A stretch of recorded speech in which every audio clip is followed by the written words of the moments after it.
പിന്നെ പേരോട് മിണ്ടുന്നില്ല. അതോടുകൂടി എന്തായി? കക്കാട് പറയുന്നതും പ്രചരിപ്പിക്കുന്നതും ഒക്കെ കളവാണ് എന്ന് പേരോടിന്റെ പ്രസംഗം കേൾക്കുന്ന ജനങ്ങൾ കരുതി പോകും.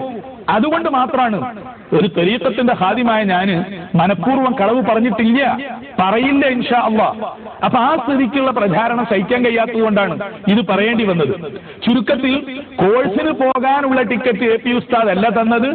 6 മാസം കഴിഞ്ഞിട്ട് CM കുട്ടി മൗലവി രണ്ടാമത് ഞാൻ ഷെയ്ഖിനെ കാണാൻ വേണ്ടി പോകാൻ മാത്രം പോകുമ്പോ എ പി ഉസ്താദിന്റെ നിർദ്ദേശപ്രകാരം തന്നത്.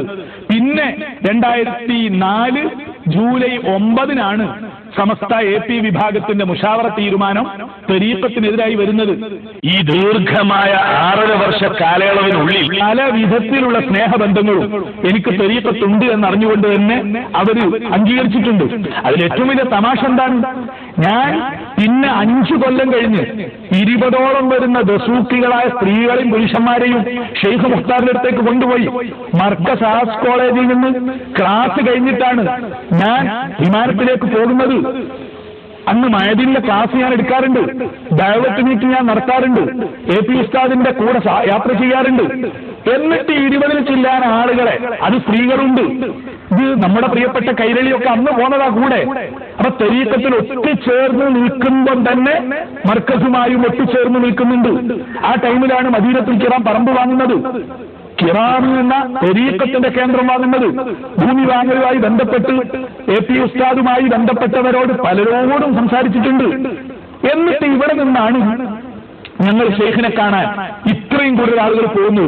പോയി തിരിച്ചു വന്ന ശേഷം AP ഉസ്താദ് എന്നെ കണ്ടിട്ടുണ്ട്, ഒരക്ഷരം എതിർപ്പ് പറഞ്ഞിട്ടില്ല. യാത്രയെക്കുറിച്ച് സന്തോഷം ചോദിക്കാൻ ചെയ്തത്. അതിനുശേഷമാണ് SYS-ന്റെ 40ാം വാർഷിക സമ്മേളനത്തിൽ മുഖ്യ വിഷയ അവതരണം ഞാൻ നടത്തിയത്. അപ്പൊ ആദ്യം പോയി വന്ന് ത്വരീഖത്ത് സ്വീകരിച്ചു. 6 മാസം കഴിഞ്ഞിട്ട് പിന്നെയും ഷെയ്ഖിനെ കാണാൻ പോയി. അത് കഴിഞ്ഞ് 5 കൊല്ലം കഴിഞ്ഞു.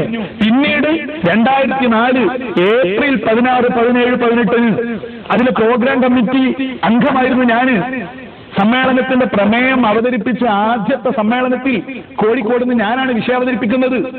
ഞാൻ ആ പ്രസംഗം അവതരിപ്പിക്കുമ്പോൾ ആ പ്രസംഗം മുടക്കാൻ വേണ്ടി പൊന്മള ശ്രമിച്ചിരുന്നു. ഇവിടെയാണ് ശ്രമം. മുഷാവറ ആലോചന നടത്തുന്നതിന് മുമ്പ് അതിന് കളവ് പറയാൻ തയ്യാറുണ്ടോ? ഇനി AP ഉസ്താദ് കളവ് പറയാൻ തയ്യാറുണ്ടോ? അന്ന് എന്റെ ആ പ്രസംഗം മുടക്കണം, കക്കാട് പ്രസംഗിക്കരുത്, സമ്മതിക്കാൻ പറ്റില്ല എന്ന് പൊന്മള ഉസ്താദ് പറഞ്ഞിട്ടില്ലേ? അന്ന് മുഷാവറയിൽ ചർച്ച നടന്നിട്ടില്ലല്ലോ, എന്നോട് വിചാരണ നടന്നിട്ടില്ലല്ലോ, പൊന്മള ഉസ്താദ് ഒരക്ഷരം ടെലിഫോണിൽ പോലും ചോദിച്ചിട്ടില്ലല്ലോ. ഞാൻ പോയി വന്നതിന്റെ ശേഷം പൊന്മള ഉസ്താദ് മുടക്കി. പക്ഷേ സ്റ്റേറ്റ് സമ്മേളനത്തിലെ പ്രസംഗം മുടക്കാൻ പൊന്മള ഉസ്താദിന് സാധിച്ചില്ല, അല്ലെങ്കിൽ വിജയിച്ചില്ല. മലപ്പുറത്തെ സലാത്ത് നഗറിൽ 20 ആളുകളെയായി ഷെയ്ഖിനെ പോയി കണ്ട് തിരിച്ചു വന്ന ശേഷം ഞാൻ സലാത്ത് നഗറിൽ പ്രസംഗിച്ചു. AP ഉസ്താദ് അന്ന് അവിടെ പ്രസംഗത്തിനുണ്ട്. ഡോക്ടർ മുഹമ്മദ് അലവി മാലിക്കി റളിയല്ലാഹു അൻഹു അവർ വഫാത്തായി പോയി. അന്ന് അദ്ദേഹം പ്രസംഗിക്കാനുണ്ട്. ഞാൻ ആ സ്റ്റേജിലില്ലേ? ഞാൻ അവിടെ പ്രസംഗിച്ചിട്ടില്ലേ? സിറാജ് പത്രത്തിൽ മയദീനിൽ ഞാൻ പ്രസംഗിക്കുന്ന പരസ്യം വന്നു 3 ദിവസം. അതിൽ 2 ദിവസം എന്റെ പേര്, 3-ാമത്തെ ദിവസം എന്റെ പേര് കാണാനില്ല. ഇത് സംഭവിച്ചതല്ലേ? വേഗമുള്ള സംഗതിയല്ലേ? അപ്പൊ പൊന്മള എന്ന് പറയുന്ന ആള് ത്വരീഖത്തുകളൊക്കെ എതിർക്കുന്ന കാര്യത്തിൽ റെക്കോർഡ് സേവനങ്ങൾ ചെയ്തിട്ടുണ്ട്. അത് നമുക്ക് എന്റെ കാര്യത്തിൽ മാത്രമല്ല, അദ്ദേഹം തന്നെ റിസാല പത്രത്തിൽ പറയുന്നുണ്ട്. പൊന്മള ഈ ത്വരീഖത്ത് സ്വീകരിച്ചിരുന്നു എന്ന് അദ്ദേഹം പറയുന്നുണ്ട്. നൂർ ഷാ ത്വരീഖത്ത് സ്വീകരിച്ചിരുന്നു എന്ന് അദ്ദേഹം പറയുന്നുണ്ട്. റിസാല ഡിസംബർ 6-ാം തീയതി 2005 അംഗീകരിച്ചിരുന്നു. ആ ഷെയ്ഖിനെ സ്വീകരിച്ചിരുന്നു, നൂർ ഷാ ത്വരീഖത്തിനെ ദർസിൽ ഓതുന്ന കാലത്ത്. എന്നിട്ട് ക്ലാസ്സിൽ നിന്ന് എന്തോ കേട്ട് ശരിയല്ലാത്ത പലതും മനസ്സിലാക്കി. അപ്പൊ ശരിയല്ലാന്ന് ഉറപ്പായി ഉസ്താദിനോട് പറഞ്ഞു. അദ്ദേഹത്തിന്റെ ഉസ്താദാണ് പിന്നെ പട്ടിക്കാട് ജാമിയയിലേക്ക് പോയി എതിർപ്പിന്റെ കാരണങ്ങൾക്ക് തുടക്കം കുറിക്കുന്നത് എന്ന് അദ്ദേഹം തന്നെ പറയുന്നുണ്ട്. അപ്പൊ ഏതായാലും ത്വരീഖത്തിന്റെ മശായിഖന്മാരെ എതിർക്കുന്ന കാര്യത്തിൽ റെക്കോർഡ് സേവനം ചെയ്യാനുള്ള ഒരവസരം പൊന്മള ഉസ്താദിന് ഉണ്ടായിട്ടുണ്ട്. അത് എന്റെ കാര്യത്തിൽ നല്ലപോലെ കണ്ടതാണ്.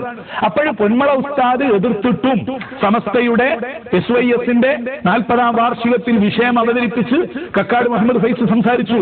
അന്ന് ഞാൻ പ്രസംഗം നടത്തുന്നതിൽ പ്രതിഷേധിച്ച് എന്റെ പ്രസംഗ സമയത്ത് സംസ്ഥാന സെക്രട്ടറിയായ അദ്ദേഹം സ്റ്റേജിൽ നിന്ന് മാറി നിൽക്കുക ചെയ്തത്. എനിക്കതറിയാമായിരുന്നു. പക്ഷെ ഞാൻ എന്ത് ചെയ്തു? എന്റെ പ്രസംഗം കഴിഞ്ഞ് അന്നപ്പോഴേക്ക് അദ്ദേഹം സ്റ്റേജിൽ വന്നു. ഞാൻ അദ്ദേഹത്തിന്റെ അടുത്ത് സ്റ്റേജിൽ പോയിരുന്നു. ചിലപ്പോൾ വീഡിയോയിലൊക്കെ എപ്പോഴും